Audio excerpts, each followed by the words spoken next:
Il en faut combien des protéines pour nourrir tout le monde? Faisons le calcul.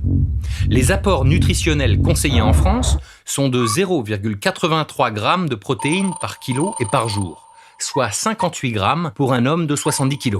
Allez, on va arrondir, on va dire environ 60 grammes par jour et par personne. Pour 7,5 milliards d'habitants, ça fait environ 450 millions de kilos de protéines par jour pour répondre aux besoins de tous les habitants de la planète. Ah bah dis donc, ça fait beaucoup ça. Et en 2050, nous serons 9 milliards d'habitants. Donc il va en falloir encore plus. Et on a assez de protéines pour tout le monde? C'est là toute la question. La production de nos aliments a un impact sur notre environnement et sur les ressources naturelles de la planète. Consommation en eau, émissions de gaz à effet de serre, épuisement du sol. Donc, on ne peut pas produire à l'infini et n'importe comment. Mais on ne peut pas arrêter de manger non plus. Non, bien sûr, mais on peut le faire différemment. Un des grands enjeux de l'alimentation de demain sera de couvrir les besoins en protéines de tous les habitants de la planète. Ça commence par une évolution de la production. Imagine, il faut 5 tonnes de protéines végétales pour produire 1 tonne de protéines animales. À l'inverse, les protéines végétales peuvent être produites avec un faible coût énergétique et environnemental. Les légumineuses, par exemple, comme les pois ou le soja.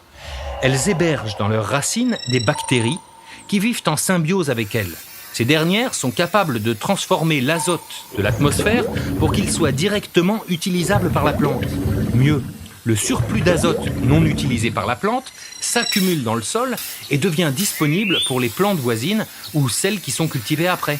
Au final, on réduit les apports en engrais chimiques et les émissions de gaz à effet de serre. C'est bon pour nous et pour la planète. Ça veut dire qu'il faut qu'on arrête de manger de la viande? Non, mais il faut réajuster le contenu de nos assiettes. Dans les pays occidentaux, nous consommons trop de protéines animales. Elles représentent les 2/3 de nos apports en protéines. Il faudrait réduire l'apport en protéines animales et augmenter celui en protéines végétales pour arriver à du 50-50. Cela permettrait à une plus grande partie de la population mondiale d'avoir accès aux protéines animales. Nos ressources naturelles ne peuvent pas produire à l'infini. Il faut donc rééquilibrer et diversifier notre offre alimentaire pour que tout le monde puisse y avoir accès à l'échelle de la planète.